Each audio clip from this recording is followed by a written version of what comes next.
आता मी नाव घेणार नाही, आपल्याकडच्या उमेदवाराच्या वारूम मध्ये त्यांनी बोलवलं, सर या वारूम कशी असते पाहायला, है ना. आणि ते म्हणाले की बघा मला हे माझ्याजवळ मतदार यादी आहे जेव्हा मी उभं होतो का नाही, आणि याचे एकही मत कमी पडत नाही असं. आणि तुम्हाला माहित असेल आहे ना की आम्ही तर घरी बसलो होतो, पण ते सगळं पाहत होते की या बूथवर किती आले, या बूथवर किती आले. कशाच्या भरोशावर? केवळ पैशाच्या भरोशावर नाही चालत ते. त्यांना त्यांच्या मतदाराचं नाव माहित आहे. मला जर आता प्रतिभा मॅडम उभ्या होत्या, त्यांना माहित आहे की 400 मतं मिळणार आहेत की नाही, तर 400 नावं सांगताच आली पाहिजे. तेव्हा त्या 400चे 450 या 400चे एकही कमी चालणार नाही, कारण या 400ची गॅरंटी आहे. ही नावं आहेत का आपल्याकडे? हवेत लढाया नाही होणार. म्हणून आपण काय म्हणतो की आपल्याकडे कार्यकर्ते आता 3 वर्ष तर पूर्ण आराम करण्याचा पिरियड, आणि आमच्याकडे जर एकेका बूथवर 10 माणसं जरी आम्ही तयार करू शकतो ना, आणि प्रत्येकानं निश्चित काय करायचं, 20च माणसं पाहिजे. 20 माणसं म्हणजे 4 किंवा 5 कुटुंब. त्या कार्यकर्त्यांच्या 4-5 कुटुंबाच्या सुख दुःखात 5 वर्ष सामील व्हायचं, त्याच्या घरी जायचं, त्याच्याशी मैत्री ठेवायची आहे, त्याच्या जेवणा खावणात बसायचं आहे, त्याचं अडणं पाहायचं आहे. त्याच्यात सुटलं तर ठीक, नाही तर आपल्या मोठ्या कार्यकर्त्यांना सांगायचं की अशी अडचणीच्या मदतीला गेलं पाहिजे. बरोबर आहे ना. तो कोणत्याही पक्षाचा राहू द्या ना, हा माझा शेजारी आहे, हा नेहमी धावून येतो म्हणून हा सांगतो त्याला मी मत देऊन टाकीन. हे जे मत आहे ना, ही मतं तुम्हाला सहज येतात. तुम्हाला निवडणुकीचा अनुभव आला असेल, मला तुमचा पक्ष आवडत नाही पण मॅडम मी तुम्हाला माझं मत देऊन टाकतो, म्हणणारे लोक आहेत की नाही, हे आहे. आणि हे तुम्हाला जिंकवतात. हे जोपर्यंत गॅरंटी आपल्या राजकीय पक्षाकडून येत नाही तोपर्यंत आपण जिंकणार नाही. आपली मर्यादा सेट झाली. आपल्या मतदारसंघाच्या मध्ये मुसलमानांची मत आहे 10,000, 9,900 समथिंग, आणि बौद्धांची मत आहे 31,000. 100% वोटिंग होतच नाही आहे ना. 19,000 वोटिंग झाली, याच्यापेक्षा किती पाहिजे? आता सगळेच बौद्धांची होते असं काय आपण म्हणत नाही, बरोबर आहे. परंतु 50% झाले असतील ना, त्याच्या वरही झाले असतील. मर्यादा संपल्या. आता जर जिंकायचं असेल तर मर्यादा वाढवा, आणि जिंकणारच नाही असं नसतं कधीच. असं कधीच नसतं. जिंकू शकतो पण आपल्याजवळ ती जिंकण्याची जिद्द, जिंकण्याची चिकाटी, आणि ती एकेका माणसात असावी लागते. एकेका माणसं की मला 20 माणसं माझ्याजवळ पाहिजे, 4-5 कुटुंब पाहिजे म्हणजे पाहिजे. आणि जेव्हा आपण वारूम बनवतो तेव्हा सगळ्यांचा डाटा कलेक्ट केल्याबरोबर 40,000ची यादी माझ्याजवळ असलीच पाहिजे. माझ्या म्हणताना पक्षाजवळ असली पाहिजे. त्या 40,000 कसं हँडल केलं जाणार आहे ते असलं पाहिजे, बरोबर आहे. ते 40,000 2-2 हजाराच्या बॅचेस मध्ये डिवाइड केलेलं आहे. त्या बॅचेसला पाहणारा माणूस आहे, मग तो सांगतो की सर नाही हे ना माझ्याकडचे 20 लोक दारूशिवाय मतदानच करणार नाही, बरं मग दारू त्याच्या घरी पाठवतो. हे आपण हे आता आपण पाठवतोच नाही, पण जो जसा आहे त्याला तसा हँडल करण्याचं कोण सांगते? हे इथून सांगितलं जातं. पैसा वाटणारा माणूस सगळीकडे वाटते का? तो त्यालाच पैसा देते जो पैसा देऊन वोट करणार आहे. तुम्हाला देते का? तुम्हाला कोणी पैसे दिले? त्यांना माहिती आहे किती पैसे द्या, यांचं कामच नाही, बरोबर आहे. तो पैसा देणारा माणूसही पैसे त्याच घरी देते, तर तुम्हाला माहित कसं होईल त्या घरी पैसे द्यावे लागतात म्हणून, बरोबर आहे. तो माहित करणारी यंत्रणा तर पाहिजे की नाही. आणि हे यंत्रणा विना संघटनेशिवाय हे बनूच शकत नाही. हे बनूच शकत नाही. वरवरच्या गोष्टी बाबासाहेबांच्या शब्दात सांगायचं तर याला बाबासाहेब रोमॅन्टिसिझम म्हणतात. रोमॅन्टिसिझम म्हणजे एकमेकांना काय म्हणतो हसवण्यासाठी गुदगुल्या करतात. सामाजिक चळवळी या गुदगुल्या करण्यासाठी असं सुखी आहे ना. शाहू जयंती घ्यायची, लोक जमवायचे, मी मस्त भाषण द्यायचं, तुम्ही टाळ्या वाजवायच्या आणि गेलेला बहुत बढिया. आउटपुट काय? त्याच्यातले किती लोक तयार झाले शाहू महाराजांच्या विचारावर? जर तयार झाले नाही तर मी फेल आहे, माझी सभा फेल आहे, आमचा कार्यक्रम फेल आहे, आमचे ₹1,00,000 कार्यक्रम गेला, बरोबर आहे. म्हणजे हे करायचं नाही असं नाही, पण तेवढा जसं साहेबांनी 7 दिवसाचा कार्यक्रम केला, सरकार घाबरलं का नाही? आणि घाबरल्याच्या बरोबर सरकारला सगळं इम्प्लिमेंट करावं लागलं. महाराष्ट्राच्या मध्ये पक्ष एवढ्या ताकदीने उभा राहिला की नंतर इलेक्शन मध्ये बसपा दिसली की नाही. ते होत नाही असं काहीच नाही. त्याचे आउटपुट्स असले पाहिजे, त्याचे आउटपुट्स असले पाहिजे. आणि म्हणून आमच्या प्रत्येक पैशाचा आउटपुट आपण धंद्यात लावतो तर आपण विचार करतो ना की इथे लावलेल्या त्या 100 रुपयाचे 150 रुपये झाले पाहिजे. मग आम्ही आमच्या सोशल वर्कच्या, पॉलिटिकल वर्कच्या, मुवमेंटच्या वर्कच्या इफर्ट्सचा आउटपुट का पाहू नये? मॅडम मग अशी म्हणाले ना की आम्ही काम करतोय, 43 वर्ष अनेक लोक काम करतायत आणि निराश होत आहेत आता, की आउटपुट का? तर हे सगळं पाहिले की निराशा येण्याची शक्यता असते, पण आपली माणसं निराश होत नाही हे मोठेपण आहे सगळ्यांचं, किंवा आंबेडकरी चळवळीचं किंवा बुद्ध तत्वज्ञानाचं ते यश. तर बुद्ध फार सकारात्मक विचार म्हणतो की नाही, चालत राहा, चालत राहा. सुरुवातीला आपण सांगितलं की चालत राहा. कसा म्हणतात की सामाजिक परिवर्तन म्हणजे काय, असे कपडे बदलणे इतकं सोपी नाही. ते हा ड्रेस काढला दुसरा टाकला, ते एवढं सोपी नाही. ते एक पिढी द्यावं लागेल, पिढी मरावं लागेल. त्यांची कविता आहे त्याच्यावर फार जहाल आणि आक्रमक लिहितात नामदेव ढसाळ, पण तोही माणूस नंतरच्या काळामध्ये किती कधी जास्त झाला आपण पाहिला आहे ना. बाळासाहेब ठाकरेंच्या चंदी बसले की नाही, ज्या बाळासाहेबांच्या ठाकरेंचा वर टीका करण्यात आयुष्य आहे. म्हणजे आता हे कॉक्रोचमुळे उदाहरण सांगतो मी तुम्हाला. हे कोणते कॉक्रोच, त्याच्यापेक्षा भयंकर कॉक्रोच तर तुमचे आपला कोणतं सर त्यांचं ढसाळचं संघटन जे म्हणतो तुम्ही कॉक्रोच नाही, पॅन्थर होते ना, पॅन्थर होते. पॅन्थर पण उभं राहायला भीती वाटायची ना. नामदेव ढसाळ, रामदास आठवले, राजा ढाले कुठे आहेत? प्रत्येक पॅन्थर कुठे आहे? पॅन्थर कुठे पत्ता नाही, कॉक्रोच कुठे राहील का बघतो. म्हणजे एवढं समाजात डिप्रेशन आहे का नाही, तो दिसेल तो क्रांतिकारी. अरे भगतसिंगच आला जसं काही असं सारखं. आता त्याच्या मागे RSS आहे का नाही माहित नाही, पण RSS त्याला हँडल करत आहे. आल्याबरोबर त्याला जर त्यांनी प्रोटेक्शन दिलं तर मेसेज काय दिला, हे आमचंच आहे काय, तुम्ही बाकीचे येऊ नका. दिला की नाही, तो आहे की नाही आपल्याला नाही माहित, पण एका क्षणात मेसेज काय गेला की बाकी सगळ्यांचे कार्यक्रम होत नाही, याच्या कसं होऊन राहिला. मग नक्की RSSचा माणूस पहिल्या दमात तुम्हाला तोडलं का नाही त्यानं. हे सगळं आता एक उदाहरण झालं. ते किती प्रामाणिक आहे, किती आहे. बिना वैचारिक बेस शिवाय कोणतीच मुवमेंट उभी नाही राहतो. एक क्षणिक तुम्हाला तेवढ्या पुरतं धुराड्यासारखं असतं, धुराडा उठतो आणि धुराडा बसतो, तो टिकत नाही. म्हणून या देशात टिकतील दोनच गोष्टी, एक तर फॅमिलिकल मुवमेंट आणि दुसरी बुद्ध विचारांची मुवमेंट आहे ती.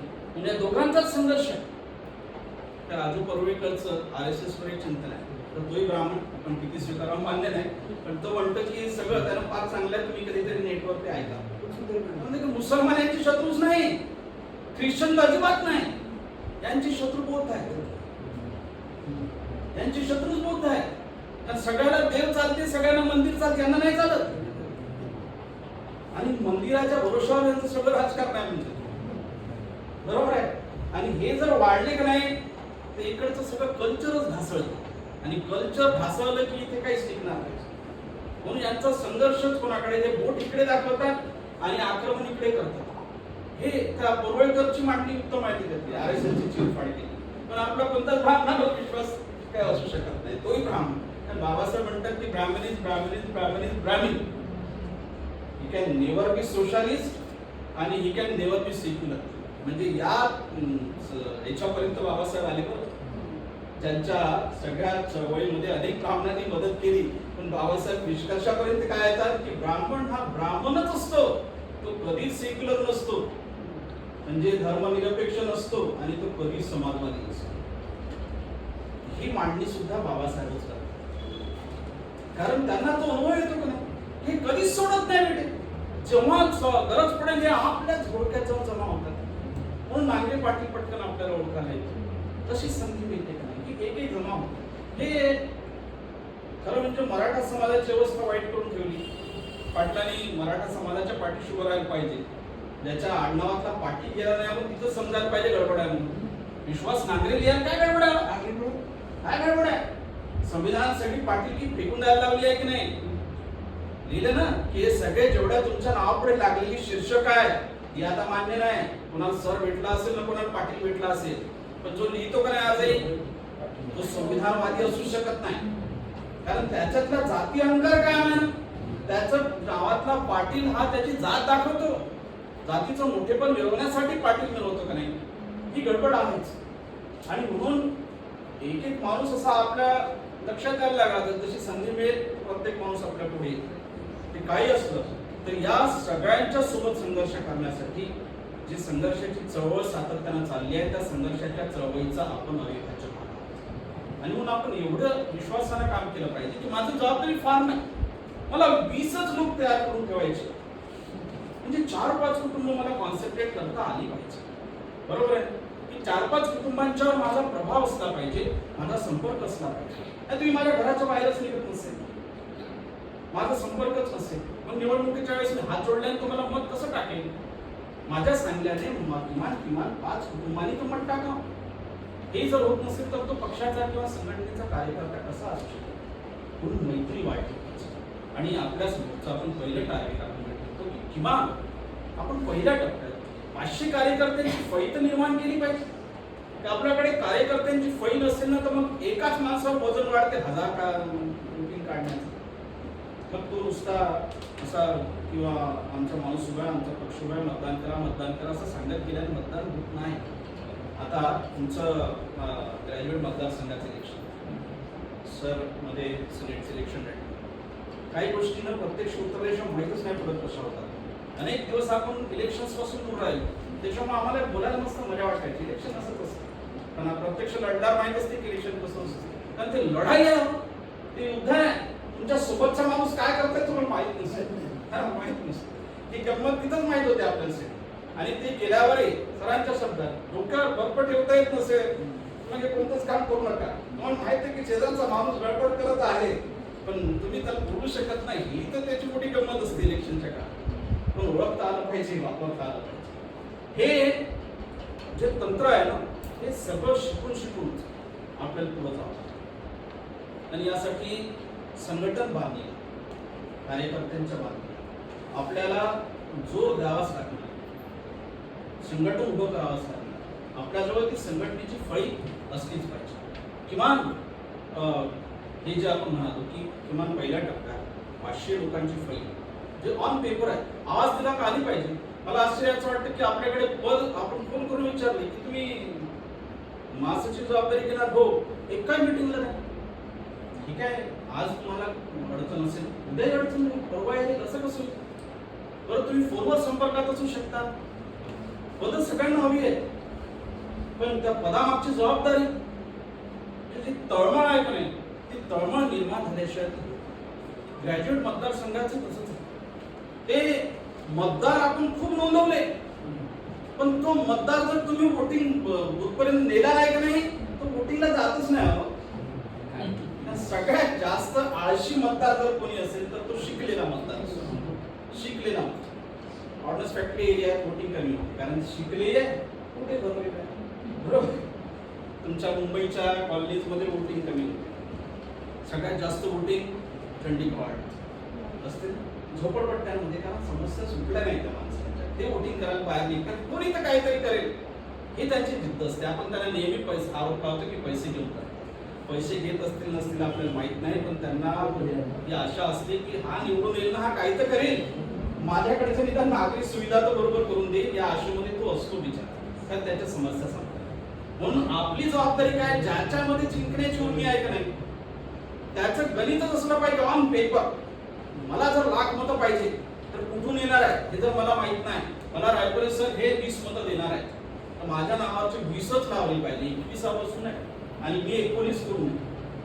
हे जर झालं नाही तुम्ही आणि मी काय मागच्या वेळेस आपण पाहिलं तर स्कूटरवर निघतात तो RSS चे म्हातारे, त्याचा कुणाशी ओळख नाही, कुणाशी परिचय नाही, म्हणजे तुमच्या माझ्याशी पण त्याचा ज्याच्याशी परिचय आहे का नाही त्याच्या घरी चालला तो त्याला विचार झालं पटी तरी बस वोटिंग करतो, स्कूटरवर येऊन सोडतो आणि त्याच्या हिश्श्याची मतदान करून देतो घरी जाऊन आला. बरोबर आहे ही उर्मी आहे ना लढण्याची. आणि आम्ही भीमा कोरेगावचे वीर बनून फिरतो. आज लढाई बदलली, आज हे असंच भीमा कोरेगाव आहे. त्याच्यात तुम्हाला तुमचा वेळ आणि खास करून लढाईच्या दिवशी म्हणजे तोपर्यंत तुमच्याकडे त्या लोकांची यादी असली पाहिजे मी कोणाच्या घरी जायचं आहे, त्याला बुथवर कसं न्यायचं आहे, बुथवरून वापस कसं सोडून द्यायचं, इथपर्यंत आपल्या एकेका मताची जबाबदारी, रक्षा, सुरक्षा. त्यांना पैसे घेतले असतील तरी चालेल पण वोट तुम्हालाच. ही जिद्द जोपर्यंत निर्माण होत नाही का नाही तोपर्यंत विजय मिळणार नाही. हे बाय चान्स मिळालेले विजय मिळतात. विजय जेव्हा रिपीट होतो है ना. हे तुम्ही संघाचे पुस्तक वाचायचे, तुम्ही ते वी द नेशन वगैरे आजकाल ऑनलाईन सगळं उपलब्ध आहे. RSS ने काही सगळं दाबून नाही ठेवलं, त्यांची पुस्तक आहे. आणि ते म्हणतात की रिपीट झाल्यावर समजायचं की आपला तळ जमला. पहिला विजय बाय चान्स असू शकतो, पण दुसऱ्यांदा जेव्हा जिंकताना तोच खरा विजय असतो. बरोबर मांडणी आहे की बाय चान्स होऊ शकते की ओघाओघा ठेवून गेला, पण दुसऱ्यांदा येतो तो केव्हा, तेव्हा त्याची कसोटी लागते. लोकांनी तुम्हाला खरोखर स्वीकारलंय किंवा सिद्ध होते जेव्हा तुम्हाला तो दुसऱ्यांदा निवडून देते. म्हणून ही कसोटी पार करायला दुसऱ्यांदा आले ते काही केलं असेल पुटपटान, बरोबर आहे. आणि म्हणून आपण शत्रूच्या सगळ्या ज्या कृत्या आहेत त्याही शिकल्या पाहिजे. मगाशी आपले जी बोलले आणि हे सत्य आहे की जेवढा बाबासाहेब आपल्याला माहित नसेल तेवढा RSSच्या कॅडरला माहित आहे, आणि जेवढा कांशी म्हणजे तुम्हाला मला माहित नसेल तेवढा त्यांना माहित आहे, बरोबर आहे. म्हणजे आम्हीच आमच्या मार्गदर्शकांना, आमच्या नेत्यांना, आमच्या महामानवांना आम्ही फॉलो करत नाही, कारण आम्हाला जन्मापासूनच माहित आहे. माझ्या रक्तातच बाबासाहेब आहे, मला डोक्यापर्यंत जाऊ द्यायची काही गरज नाही. मला कुठून जाईल. आणि पोरांना तर आम्ही बाबासाहेब समजू देत नाही, बरोबर, कारण आम्हाला भीती वाटते. जास्त बाबासाहेब समजला तर आम्हाला पोचल का नाही. भीती आहे ना, हा समाजाचं काम करायला लागलं. तसं RSSची एक गंमत पुन्हा तुम्हाला सांगितली पाहिजे. ब्राह्मणांच्या कुटुंबामध्ये तुमच्या जवळचे असतील तर 99% कुटुंबात हे फॉलो केला जाणारा तत्त्वज्ञान आहे. कुटुंबात त्यांच्या कुटुंबातला मुलगा असो की मुलगी आयुष्यातली 2 वर्ष 100% समाजाला द्यायची आहे ना, 100%. म्हणून त्यांच्या जे कोणी UEP देईल, कुणी कुठे देईल, कुणी कुठे देईल, पण 2 वर्ष कंपल्सरी द्यायची. तर 2 वर्षानंतर त्याला रिटर्न कुटुंबात द्यायचं असतं, ते येतो नाही तर तो तिथेच निघतो, मग तो लग्न करतो, बरोबर आहे. म्हणून या 2 वर्षात यांचा कॅडर हा आसाममध्ये जाऊन राहतो. आसाममध्ये सगळे आदिवासी आहेत, कोणी ब्राह्मण नाही आहे. आणि तिथे तो हेमंता बिस्वा शर्मा हा ब्राह्मण मुख्यमंत्री होतो आहे ना. गमत की जिथे ब्राह्मण नाही तिथला मुख्यमंत्री ब्राह्मण. ते सगळं आदिवासी स्टेट आहे. काश्मीर मधली जमीन जशी घेता येत नाही तशी आसामची जमीन तुम्हाला मला घेता येत नाही, कारण प्रोटेक्टेड स्टेट आहे. भारतीय संविधानाच्या मध्ये आसाम, त्रिपुरा, नागालँड हे जे काही AMTM आहेत, मणिपूर, हे सगळे हे प्रोटेक्टेड आहे. आदिवासी लँड म्हणून जसे आपण आदिवासी इकडची जमीन नाही घेऊ शकत ना, तशी ते नाही घेऊ शकत, कारण ते प्रोटेक्टेड एरिया आहे. आणि त्यांचं प्रोटेक्शन कधीतरी तुम्ही वाचाल आणि आदिवासींना सांगाल ना, त्यांना त्यांचे पोलीस ठेवण्याची परवानगी स्वतःची आदिवासी. म्हणजे संविधानातल्या शेड्यूल मध्ये 5वी सूची स्पेसिफिक आहे सगळी. हे संविधान आहे वेगळं. आदिवासींसाठी भयंकर सगळ्या तरतुदी आहेत. पण तिथला मुख्यमंत्री कोण, तर तिथला मुख्यमंत्री ब्राह्मण आणि भारतीय जनता पक्ष. आम्ही तर नुसत्याच इकडे कंचे खेळून राहिलो बाबासाहेब कर, आणि हे तर अख्खं जग तुमचा देश सगळं पादाक्रांत करतायत. हो, कसं तरी दक्षिणनं रोखून ठेवलं, कारण इकडे पेरियरची चळवळ, पेरियर हा जेवढा सोशल राहिला तेवढा पॉलिटिकल झाला. जेवढा सोशल होता तेवढाच पॉलिटिकल झाला. पण आता त्याच्या मुवमेंटला मोठ्या प्रमाणात ब्राह्मणांनी हायजॅक केलं. जयललिता अनेक वर्ष मुख्यमंत्री होते असताना ब्राह्मण, बरोबर आहे, पण त्यांना द्रविडियन करावं लागलं. पण त्या द्रविडियन कल्चरनं शेवटी त्यांना ही बाद केलं आणि दक्षिणनं कसं तरी रोखून ठेवलं. पण उत्तर भारत कुठे राहिला तुमच्याजवळ. कांशीरामजीच्या काळामध्ये पश्चिम बेंगॉलमध्ये उत्तर प्रदेशपेक्षा जास्त शेड्यूल कास्ट आहे. पण आमची मुवमेंट, बरोबर आहे ना, आमचा बाबासाहेब कुठे आहे पश्चिम बंगालमध्ये. म्हणून हे असं होणार नाही. आम्ही आमच्याच कोंदणात राहत होतो. आमचं जग आम्ही बनवून टाकलंय की एवढंच आम्ही याच्यातच राहतो. म्हणून हे लक्षात घेतलं पाहिजे. आणि हे लक्षात घेऊन बाबासाहेबांच्या नंतर पॅन इंडिया मुवमेंट जर कोणी बनवली असेल तर ती साहेब कांशीरामजी. आणि आजही संपूर्ण पॅन मुवमेंट जर कोणती असेल तर तो बसला आहे. त्याला 100 शिवाय चुका असू शकतात, परंतु पॅन इंडिया मुवमेंट जर कोणती असेल ना तर ती BSPच आहे. आणि त्या पॅन इंडिया मुवमेंटला आपण मजबूत करण्याचं काम केलं पाहिजे. ती मजबूत झाली पाहिजे.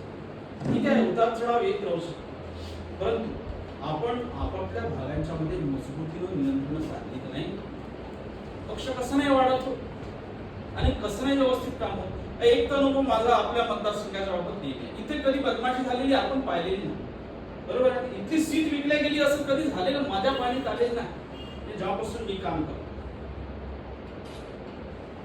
काही का आम्ही बाहेर राहिलो असेल तो भाग वेगळा, पण एक मी मात्र नक्की सांगतो की इथे बसपाच्या बाबतीत हे आपण आपल्या मतदारसंघात ऐकलं नाही. कारण काय, निष्ठेच्या माणसांनी पक्ष धरून ठेवला आहे ना, आणि तो जर का सगळ्या मतदारसंघांच्या मध्ये धरून ठेवता आला तर तुम्हाला तुमचा पक्ष धरून ठेवायला काय कठीण आहे. आणि म्हणून आपण आपल्या भागामध्ये हे करू शकतो आम्हाला विश्वास की आपण निदान भद्रावती शहरामध्ये 500 कार्यकर्ते ऑन पेपर असतील ना, आपण म्हणू शकतो की नगरपालिकेवर आपला झेंडा फडकेल. कास्ट डझंट मॅटर, पण कास्ट हे म्हणाल तर भद्रावतीत एवढी मोठी कास्ट आहे का नाही, एकाच बाजूला बसते, बरोबर आहे, ती वळतेच.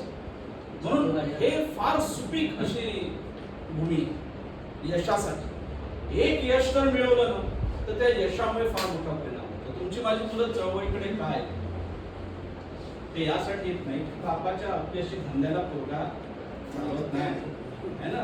आपण टाकलेले किराणा दुकान जर चाललं नाही ना तर पोरगा मग तुझ्या धंद्यात काही ठेवलं नाही, मी हाड करतो धंद्यात. असंच आहे, अपयशी अशा धंद्यात काय येईल. पण त्याच्यापुढे आपण निराशावादी सगळी मांडणी केलीच नाही म्हणा, त्याला हे यशही दिसलं पाहिजे. एका दिवसात सत्ता येणार नाही, पण तुझे विचार सगळ्याच्या डोक्यात त्या राहुल गांधी पर्यंत गेले ना, बरोबर आहे ना, त्याला ती मांडणी करावी लागते ना. कधी कधी तो मांडणी करतो असं वाटतं की कांशीरामजीचा कॅडर बोलताय की काय, अशी भाषण आहेत. कारण मॅक्झिमम त्याच्या भोवतीचा गोतावळा हा बीएसपी मधून गेलेल्या लोकांचा निर्माण झालेला आहे. ते गौतम असतील किंवा कोणी असतील, बरोबर आहे, ते बसपाचे कॅडर्स गेले. म्हणून थोड्या वेळा आपण असे समजायला हरकत नाही की आरएसएसचा कॅडर कुठे जातो ना आपले विचार करतो, तर आपण थोडा वेळा असे समजू की आता साहेबांचा कॅडर कुठे जातो तो काँग्रेसलाही विचार देतोय. असं थोडंसं काय तिलको पहिल्यांदा केली काय चार गाली म्हणतात तशासारखं थोड्या वेळा आपल्याला आनंद घ्यायला का हरकत आहे. परंतु सत्ता आपल्याला आपलीच पाहिजे. एक दुसरं सूत्र सांगतो आणि सांगतो, कांशीरामजींची एक मांडणी म्हणजे आरएसएस किती फॉलो करते कांशीरामजी. ते काय म्हणायचे की देशात तुमचा एकच पक्ष असून चालत नाही, तुमचे दोन पक्ष. ते सत्तेत तुम्ही आणि विरोधात हिंदुत्ववादी का नाही, सत्तेतही आंबेडकरवादी विरोधातही आंबेडकरवादी. म्हणजे सत्तेतला आंबेडकरवाद चुकतो आहे कोणी सांगायचं, विरोधातल्या आंबेडकरवाद्यांनी सांगायचं, तो हिंदुत्ववादी सांगणार नाही. पण साहेब काय म्हणतात की अजून एकच बनला नाही तुमचा, दुसरा कधी बनला. हे लागले त्या कामी. काँग्रेस का नको आहे यांना, किंवा बाकी पक्ष का नको आहे. उद्या शिंदे सारखा एखादा विरोधी पक्ष बसवतील की तुमच्या हिंदुत्वापेक्षा आमचं हिंदुत्व चांगलं कसं आहे, तुमचं हिंदुत्व चुकते आहे हे सांगतील ना. काँग्रेस काय करते हो, काँग्रेस तुमचं हिंदुत्व चुकते हे सांगते का नाही. पण काँग्रेस कधीतरी हिंदुत्व नकोच ही भाषा मांडते नाही. मेरे पास भी जनेऊ है म्हणून राहुल गांधी दाखवत फिरतोच का नाही, हा फरक आहे. म्हणजे किती मोठा पल्ला गाठायचा. एक जर पक्ष ताकदीने उभा राहिला नाही तर दुसरा कधी उभा करा जो विरोधात असेल. हे नको आम्हाला, हिंदुत्ववादी पक्षच नको देशात. ते एवढा आंबेडकरवाद पसरला पाहिजे की दुसरा पक्षही आंबेडकरवादी असेल, असं वाटत नाही. हे टास्क किती मोठा आहे. आणि आम्ही जर इथेच हुकूमत राहिलो की पहिले सोशल की पहिले पॉलिटिकल, हे जे 50 पासून सुरू झालं तर 44 सुरू झालं, हे गडबड. सोशल पॉलिटिकल हातात हात घालूनच गेले, कारण राजकारणाला बघून होतच नाही, होतच. हा आम्हाला म्हणायचं का असते की हे पॉलिटिकल पार्टी नको, पण आम्ही म्हणतो काय, पॉलिटिक्सच. पॉलिटिकल पार्टी ही कदाचित चूक असू शकते, पण पॉलिटिक्सच चूक असू शकते हे असूच शकत नाही, बरोबर आहे. आणि पॉलिटिकल पार्टी शेवटी ऑर्गनायझेशन आहे, त्याला करेक्ट केलं जाऊ शकतं आणि केलं पाहिजे. आणि हे करत जोपर्यंत आपण पुढे जात नाही देशामध्ये आंबेडकरवादी शक्ती मजबूत होणार नाही. आंबेडकरवादी शक्ती मजबूत झाल्या नाही तर आमचे रिझर्वेशनचे प्रॉब्लेम्स आहेत. आता त्याचं उपवर्गीकरण करून शेड्यूल कास्टचे शेड्यूल कास्ट भांडवत आहे. कालपर्यंत आदिवासी भांडत होते. असली आदिवासी कोण, नकली आदिवासी कोण, हे भांडत किती लोकांना गेलेलं भांडण आहे ना. ते गोंड म्हणतात हलबांना तुम्ही ब्राह्मण नाही, मानांना म्हणतात सॉरी आदिवासी नाही, मानांना म्हणतात तुम्ही आदिवासी नाही. असली आदिवासी नकली आदिवासीचं भांडण आहे. आता शेड्यूल कास्ट मधलं शेड्यूल कास्टच्या सोबतच लावून दिलेलं भांडण आहे.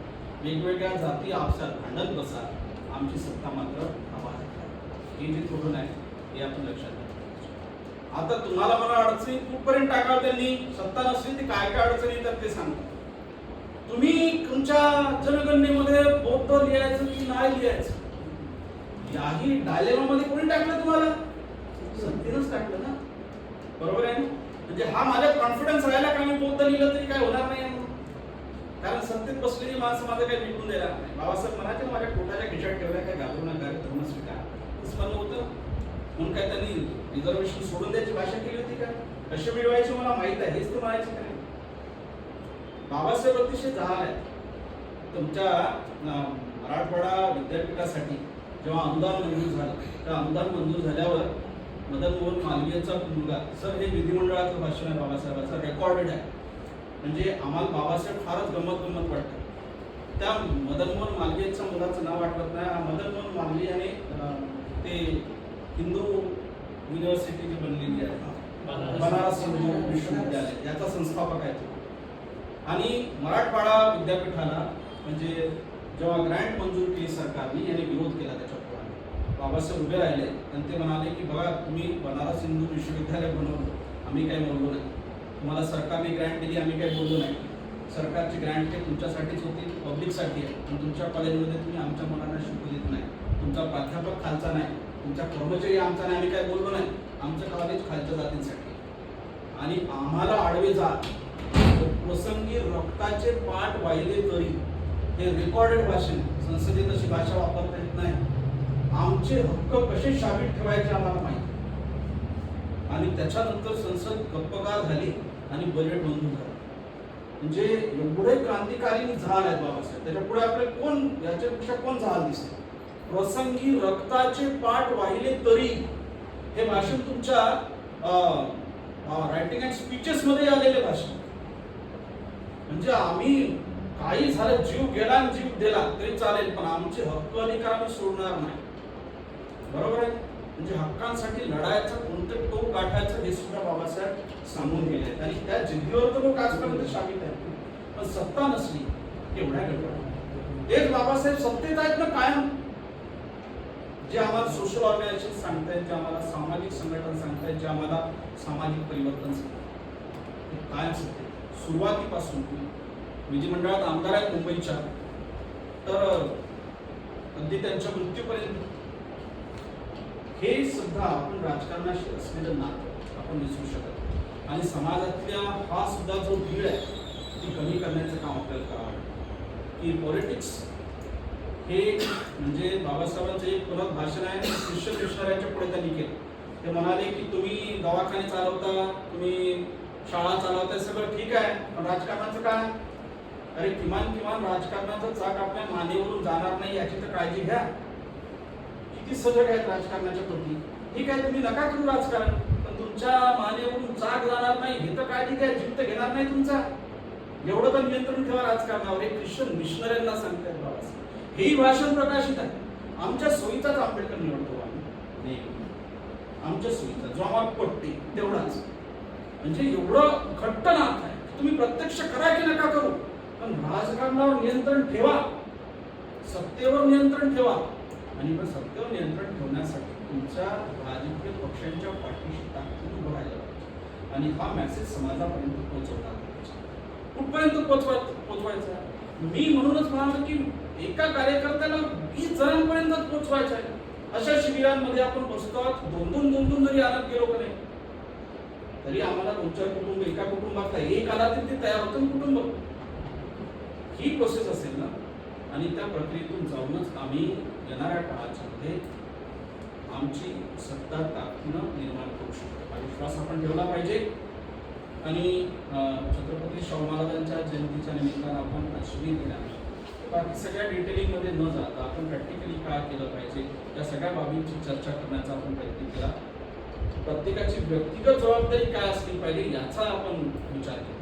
म्हणजे आपण एक सामूहिक जबाबदारी दिली. सामूहिक जबाबदारीमध्ये तुम्ही केलं मी नाही केलं मला अंग काढता येते, तुमच्या कामाचं श्रेय मला घेता येतं. आपण व्यक्तिगत निश्चित करूया ना. व्यक्तिगत निश्चित केलं की आम्हाला आमचं टार्गेट किती यशस्वी झालं ते, आणि ते जर यशस्वी केलं तर आपण निश्चितपणानं यशस्वी होऊ शकतो हा विश्वास व्यक्त करतो. आणि छत्रपती शाहू महाराजांना पुन्हा अभिवादन करू. माझं सर्व 10 मिनिटं आपण जर प्रश्न वगैरे असतील तर म्हणून घेऊया आणि त्याच्यानंतर